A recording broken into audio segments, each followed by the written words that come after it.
Telangana CM Revanth Reddy విదేశీ పర్యటనలో భాగంగా లండన్లో పర్యటిస్తున్నారు. నేటి నుంచి ఈ నెల 30 వరకు యూకే, అమెరికాలో రేవంత్ రెడ్డి పర్యటించనున్నారు. ఈ పర్యటనలో భాగంగా పలు ప్రముఖ విశ్వవిద్యాలయాలు, విద్యా సంస్థలు, వ్యాపార వర్గాల ప్రతినిధులతో సీఎం సమావేశాలు నిర్వహించనున్నారు. పర్యటనలో భాగంగా CM Revanth Reddy Oxford, Cambridge యూనివర్సిటీలను సందర్శించనున్నారు. అలాగే లండన్ బిజినెస్ స్కూళ్లలోనూ పర్యటించనున్నారు.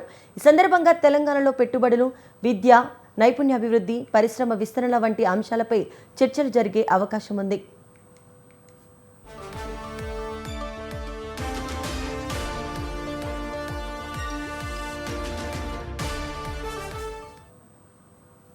ఇక ఈ నెల 23న లండన్ నుంచి సీఎం రేవంత్ రెడ్డి అమెరికాకు బయలుదేరనున్నారు. అమెరికా పర్యటనలో భాగంగా హార్వర్డ్ యూనివర్సిటీ, MITని సందర్శించనున్నారు. అలాగే వర్జీనియా టెక్ యూనివర్సిటీ ప్రతినిధులతో సీఎం సమావేశం కానున్నారు. అమెరికాలోనూ తెలంగాణకు పెట్టుబడులను ఆకర్షించడమే లక్ష్యంగా వివిధ సంస్థలు, పారిశ్రామికవేత్తలు, ప్రవాస భారతీయులతో సమావేశాలు నిర్వహించనున్నారు.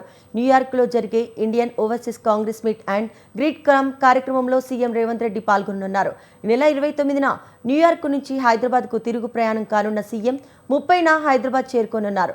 మొత్తం మీద సీఎం రేవంత్ రెడ్డి విదేశీ పర్యటనలో విద్య, పెట్టుబడులు, పరిశ్రమలు, తెలంగాణ అభివృద్ధికి సంబంధించిన అంశాలకు ప్రాధాన్యత ఇవ్వనున్నారు.